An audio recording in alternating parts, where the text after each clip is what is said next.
Welcome to Healing Chronic Illness with Marley, your go-to podcast for detoxing stress and reclaiming your health. I'm Marley Jones, a naturopath specializing in functional brain health.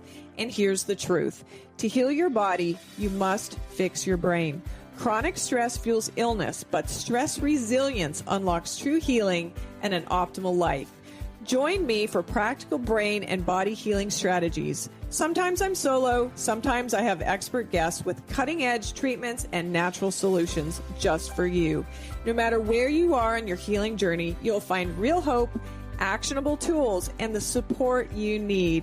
Healing is possible, my friends. You're not alone. Let's get started.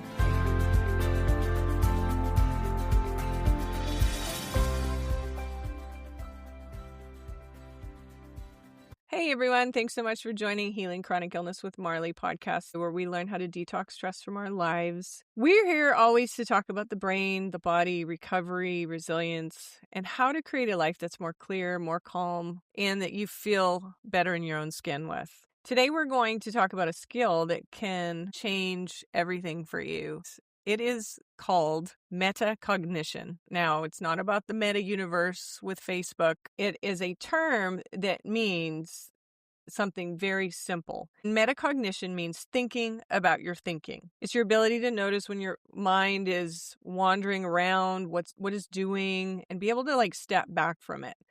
If you've ever come to see me for brain health and neurofeedback, oftentimes I'll say, okay, I want you to have a bird's eye view of yourself. So it's the same way of practicing metacognition. And then when you have this ability to shift perspectives and get out of your own head and step back from it or get that bird's eye view, it helps you to choose how to respond instead of getting pulled around by every single thought, every urge, every fear, or every story or scenario that your brain throws at you. In neuroscience, metacognition is often described as the capacity to monitor and evaluate your own mental processes and performance. So that's what we're going to talk about today. And this matters so much for your mental health because many people do not suffer only from their thoughts. They suffer from what happens after the thought. The spiraling, the rumination, the what ifs, the replaying, the hamster wheel, the hypervigilance mode that you're in because you're always scanning for symptoms or scanning for danger.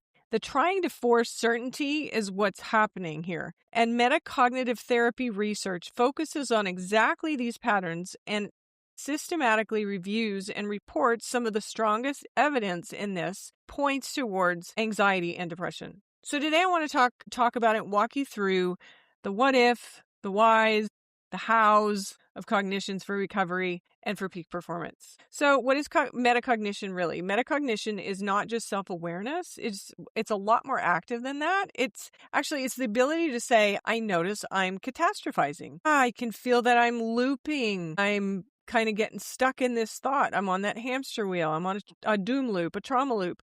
My brain is trying to solve this uncertainty by overthinking, right? Trying to be able to predict every single outcome, every single scenario before it happens drives you crazy. And my brain worked that way for years. And it was a self-protect mechanism. And it also might be that you're thinking, I'm not seeing clearly right now because I'm activated. That's another way to be self-aware. That thought may be really loud, but is it true? Is it absolutely true? What is the opposite of that thought? And how does that thought make me feel? In other words, metacognition lets you move from being inside the thought to being able to observe the thought. That shift is really powerful, my friends, because once you can observe a mental process, you are no longer completely fused with it. For someone struggling with anxiety, depression, OCD, doom loops, trauma-related hypervigilant mode that our body gets stuck in and our thoughts get stuck in, chronic stress, or even brain fog from chronic illness, this is huge. Because healing often begins when you stop treating every mental event like it's an emergency. Like you have to know the outcome before you do something, before you commit to something, before you turn left. Do you need to know what's on the road ahead, or should you turn right? Not every thought, and for the most part, most often not every thought is a fact. Not every feeling is legitimate either. Not every alarm even means danger. And listen to this, not every urge to keep thinking will actually bring clarity. It's that analysis paralysis, right? Sometimes more thinking isn't the solution. It can actually make situations worse. So why does this matter in the brain? Well, let's talk about the brain regions involved, because metacognition is a trainable brain function. This is the good news. A major player here is the logic. Upper regions of the brain, right behind your forehead, is the prefrontal cortex. The lateral and frontmost areas of the prefrontal cortex are at play here. These regions help with executive functions like planning, attention, cognitive control, decision-making, judging how well you're doing, impulse control, and helping people make accurate judgments about their own performance. Think of the prefrontal cortex as the wise manager of the brain, or the CEO. It helps you pause, compare options, inhibit impulses, update your perspective, and stay aligned with your goals instead of reacting automatically. When this system is online, you are more reflective, less impulsive, and more adaptive and flexible and resilient. Another important region is the medial prefrontal cortex, which is involved in self-referential processing, where you can look at yourself and understand yourself, decision-making, integrating information with current goals that you might have. Some metacognition research suggests that medial prefrontal areas may be especially important for prospective judgments, like estimating how well you'll do or how ready you are. This is really important with mindset and peak performance coaching, especially among athletes. Then we have the anterior cingulate cortex, or the ACC. This area helps detect conflict, monitor for errors, and signal when the brain needs to adjust. Basically, it means wait. Your brain can tell and detect something's just not right here. Something's off. And that matters because metacognition depends on catching that moment when your thinking is drifting, conflicting, misfiring, looping. There's another part in the brain called the insula. This is also very critical because the insula is deeply involved in your interoception. This is your awareness of internal body signals. That includes things like heartbeat, gut sensations, breathing tension, and if it feels unsafe, your thoughts often follow that chemistry. For example, the interoceptive clues kind of take on what's going on in the external environment, but then it reads into it like what's happening within the body. So if you were like me today, I went to get acupuncture. Okay. Now, something happened during that session. I felt like I was very theta delta relaxed. And then for whatever reason, I noticed that my heart was pounding and my pulse sped up. Now, that is those interoceptive clues where the body can feel it and think, okay, what's happening? Is it the needles? Is it a thought? Is it moving chi? I don't know. But I noticed it, and that was my interoception. It can include things like your heartbeat, your gut sensations, your breathing, tension that you might feel in your muscles, and just this internal state. Are you dysregulated? Are you regulated? Is there a sympathetic response? Is there a parasympathetic response? So why is this important? Because your thinking is heavily influenced by your physiology. And so if your body feels unsafe, your thoughts often follow that chemistry, right? Just like me. Like, why is my heart racing? Am I anxious? Right? But at least I knew it this time. A lot of times I spent years of my life having all of these physical anxiety cues, interoceptive markers that were showing up, and me just being freaked out by it without ever doing the bird's eye view using metacognition to be like, oh, what might make my heart race right now for no reason?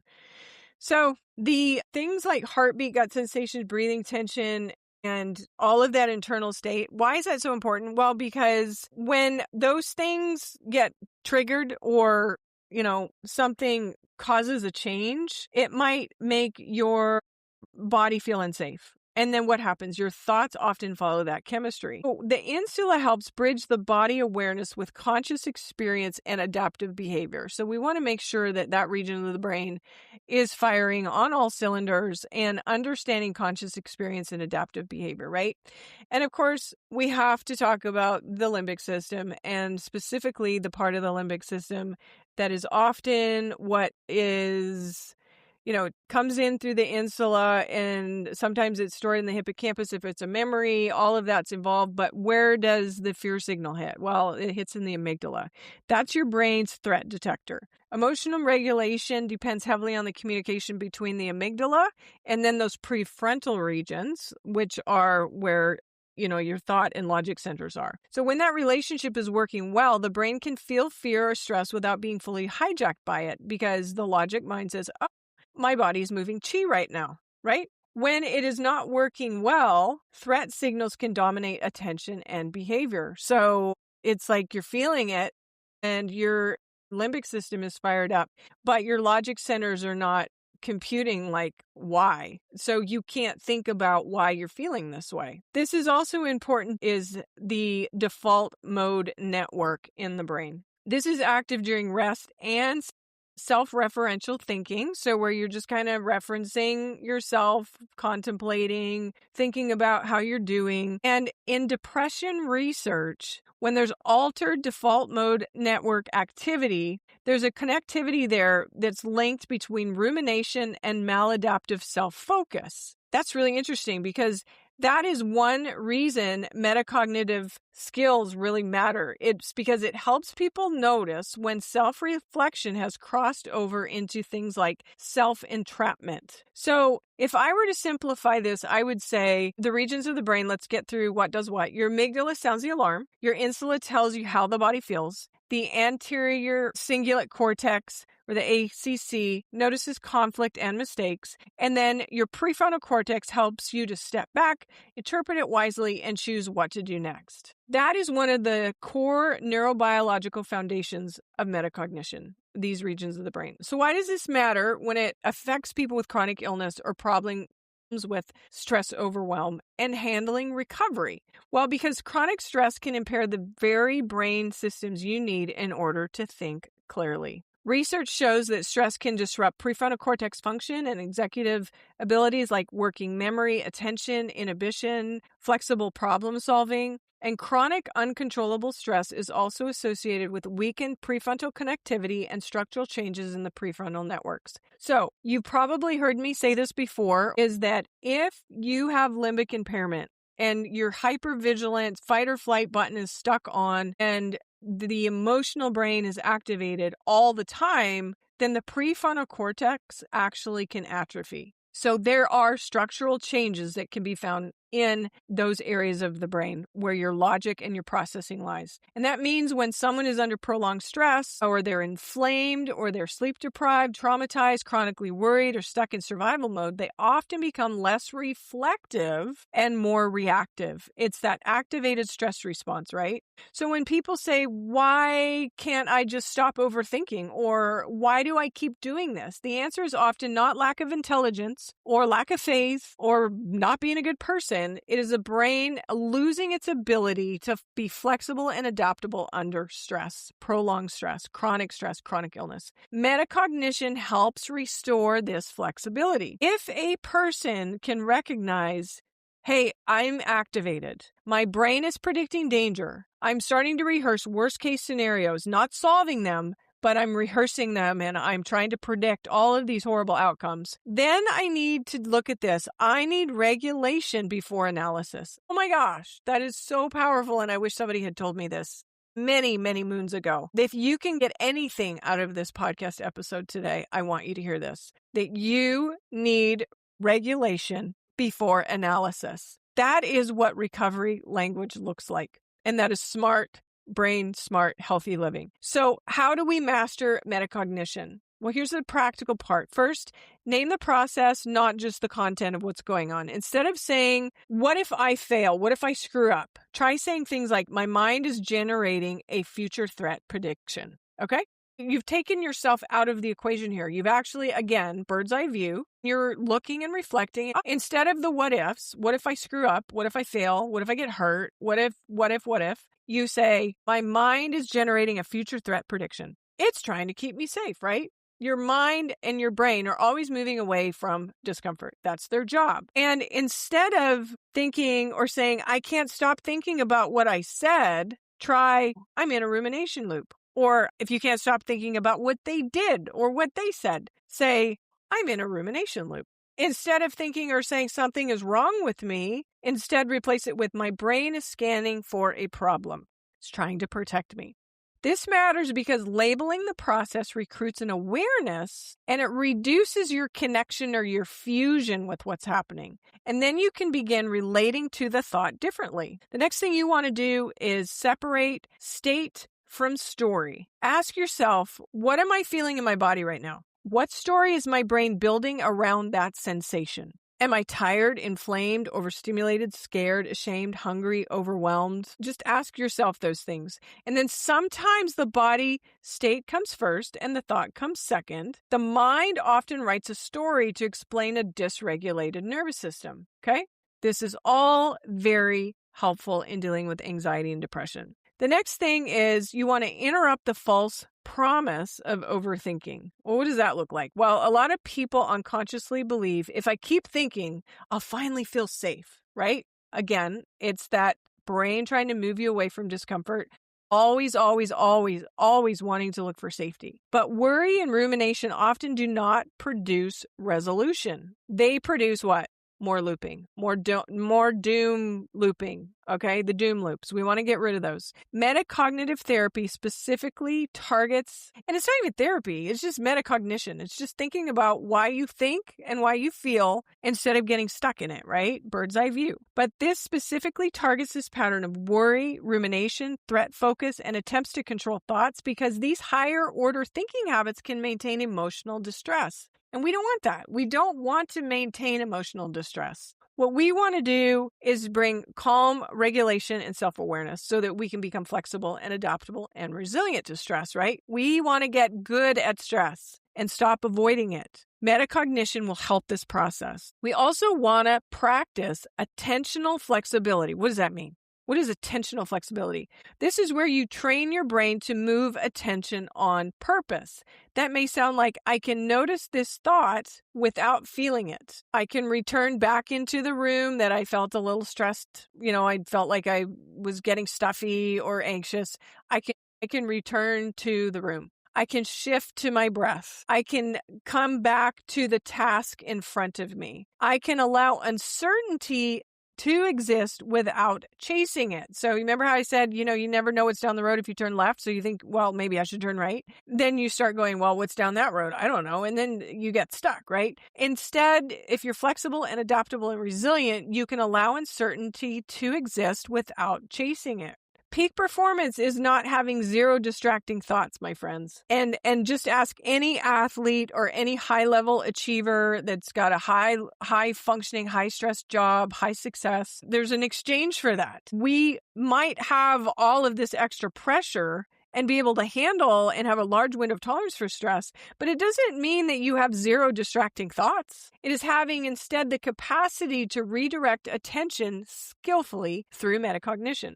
Something else we want to do is build interoceptive accuracy without panic. What does that mean? We talked about interoception earlier. What we want to do is check in with our body gently. What is my breathing doing right now? Where is the tension I'm feeling in my body? Do I feel hot? Do I feel tight? Do I feel buzzy? Am I lethargic or collapsed? Do I feel under threat or braced? The goal is to not obsess over your symptoms. The goal is to become a better observer of internal signals so you can respond earlier and more wisely before all of the neurochemicals hit. If you can nip it in the bud and just kind of practice grace and just be like, this is kind of why I probably feel this way. A lot of that anxiety will quickly dissipate. Interoceptive awareness is a real part of how the brain monitors internal states and supports that adaptation. Something else I want you to keep in mind is to do this. Like whatever state that you're in, whatever situation, whatever thought process you're in, review it, don't attack. So at the end of the day, ask yourself, what triggered me? What story did I let my mind create? What did my body feel like? What helped me to return to center and to regulate faster than before? That is metacognitive training, and it is very important in dealing with chronic illness. It is about not shaming yourself, but instead studying your own patterns. What does this help do? Also, it helps protect the brain so that when it protects the brain, it can allow for simple observing because your brain is doing the observing, right? A stressed, exhausted, or loaded brain has a harder time doing metacognition well because this type of recovery supports what is really necessary. What is this recovery? What does it involve? It involves rest, regulation. Maybe you need to pace yourself. Maybe you need to make choices where you're reducing your stimulation if you're overstimulated specifically, and giving the brain repeated experiences of things that make you feel safe, that allow clarity, that allow time for self-reflection, and that you feel like you can successfully adapt to any type of moving parts that's going on. Because a brain that is less overwhelmed is more available for reflection. And a brain that can reflect and where you can learn about yourself, you can do what?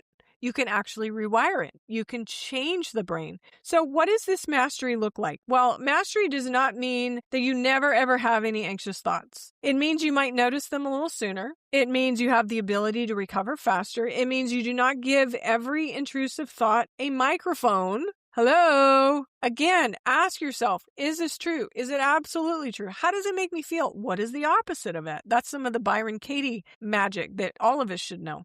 And it also means that you can feel discomfort without making a whole identity and a whole diagnosis over it, right? It means your brain becomes more adaptive with incoming information instead of automatically coding everything as a threat, a failure, rejection, catastrophe, or whatever else you're feeling in the moment.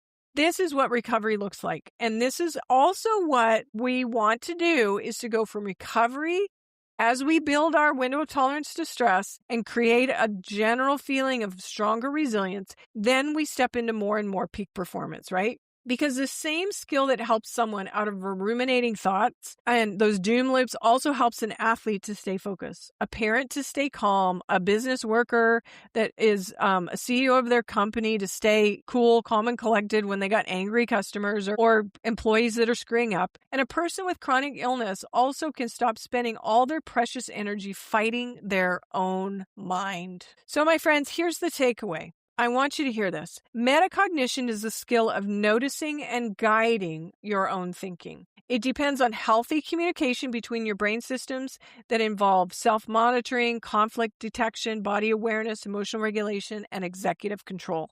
We talked about those regions. And when you strengthen metacognition, you strengthen your ability to be able to pause, practice the pause, right? Interpret wisely, regulate better, and choose actions that support healing instead of reinforcing stress. A lot of people get stuck with chronic illness, and I was one of them because I did not stop when my body said need to rest. I would go to work when I had mono. I'd go to work past tick bites and I'd keep going, push, as I had some belief system somewhere in my life that was wired into me that you pull yourself up from your bootstraps. And how many times did I say, I can do all things through Christ who strengthens me, where I was nearly like bedridden. And I was for a long period of time. So we want to be able to have body awareness, we want emotional regulation, and we want to be able to reflect. So when you're able to strengthen this metacognition and you're able to pause more and interpret better and allow your nervous system to regulate and understand what's going on,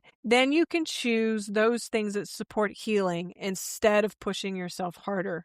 You do not have to believe everything your mind tells you. You do not have to solve every uncertainty, and you do not have to stay trapped in the same mental loops forever. You can train a different relationship with your thoughts, and sometimes that is where the real healing begins, my friends. So thank you so much for being with me here today on the podcast. Please like, subscribe, share it with a loved one or somebody that's suffering. So I am so grateful for the opportunity. I don't even know how many episodes that I'm in now, but it's been a bit of a journey for me. I'm so grateful that my girlfriend Sharita spoke it into my life that said, hey, girl, you need a podcast.